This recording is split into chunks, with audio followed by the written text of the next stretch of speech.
ایران نے اپنی ایٹمی پروگرام کے لیے بہت اذیتیں برداشت کی اور یہ اذیتیں برداشت کرنے والے اپنی زندگی داؤ پر لگانے والوں میں زیادہ تر جرنیل اور ایٹمی سائنسدان تھے جو اپنی قوم کے لیے مخلص تھے، جبکہ پاکستان میں اپنی زندگی داؤ پر لگانے والے معصوم بچے اور سویلین ہیں۔ خیر، کچھ انٹیلیجنس رپورٹ کے مطابق ہم اس ویڈیو میں جاننے کی کوشش کریں گے کہ کیا ایران ایٹامک ہتھیار بنا چکا ہے اور وہ اپنی ایٹمی تجربات دنیا کے سامنے کب پیش کرنے جا رہے ہیں۔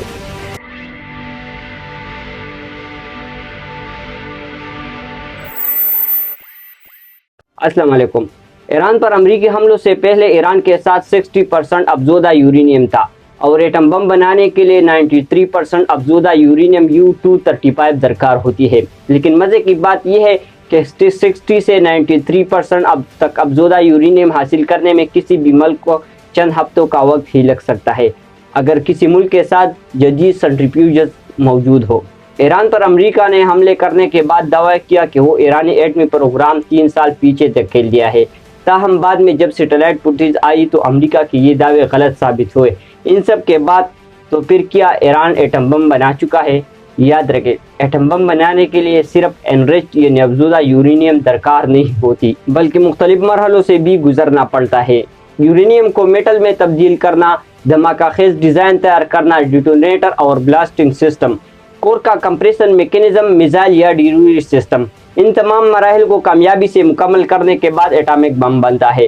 ان میں سب سے مشکل پروسیس یورینیم کو میٹل میں تبدیل کرنے کا عمل ہوتا ہے۔ افزودہ یورینیم گیس UF6 کی صورت میں ہوتا ہے، اسے پہلے یورینیم آکسائڈ اور پھر میٹالک یورینیم میں تبدیل کرنا ہوتا ہے۔ یہ تمام چیزیں ایٹم بم کے کور میں استعمال کیا جاتا ہے۔ یہ بہت ہی مشکل کیمیکل پروسیس ہوتی ہے۔ اس پروسیس میں ہائی کنٹرول ایکوپمنٹ اور خطرناک مواد شامل ہے جو کسی بھی ناخوشگوار واقعات کا سبب بن سکتا ہے۔ اس کے علاوہ ایران کو جو سب سے مشکلات کا سامنا ہے وہ میرے خیال میں ڈیٹونیٹر سسٹم اور بلاسٹنگ سسٹم ہے۔ سادہ الفاظ میں ہم یہ کہہ سکتے ہیں کہ ڈیٹونیٹر ایٹم بم کو ایکٹیویٹ کرتا ہے اور ایٹم بم میں بہت سارے ڈیٹونیٹر لگے ہوتے ہیں۔ ایٹامک بلاسٹ کے لیے سارے ڈیٹونیٹر کو ایک ہی وقت پر ایکٹیویٹ ہونا ہے۔ اگر ایک ڈیٹونیٹر بھی سیکنڈ کے 1000ویں حصے میں بھی پہلے یا بعد میں ایکٹیویٹ ہوتا ہے تو سب کچھ فیل ہو جاتا ہے، اور ان سب کے لیے بھی جدید ڈیٹونیٹر ٹیکنالوجی درکار ہوتی ہے۔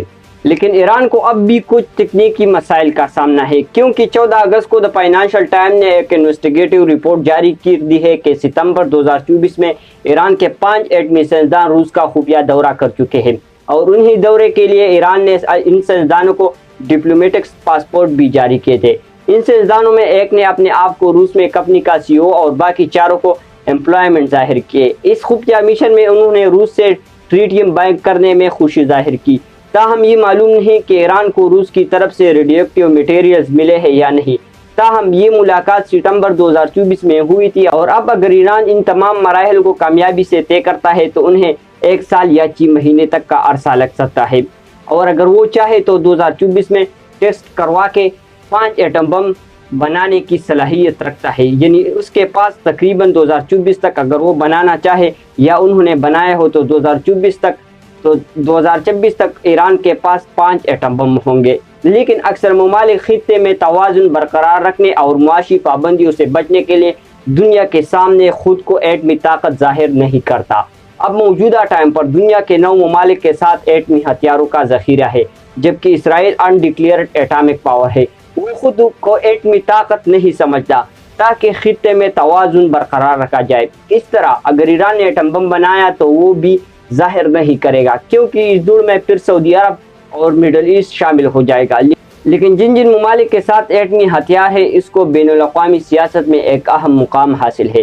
تو کیا اگر ایران ایٹم بم بنانے میں کامیاب ہوتا ہے تو وہ معاشی پابندیوں کو نظر انداز کر کے دنیا کے سامنے اپنی ایٹمی تجربات کر سکتا ہے یا نہیں؟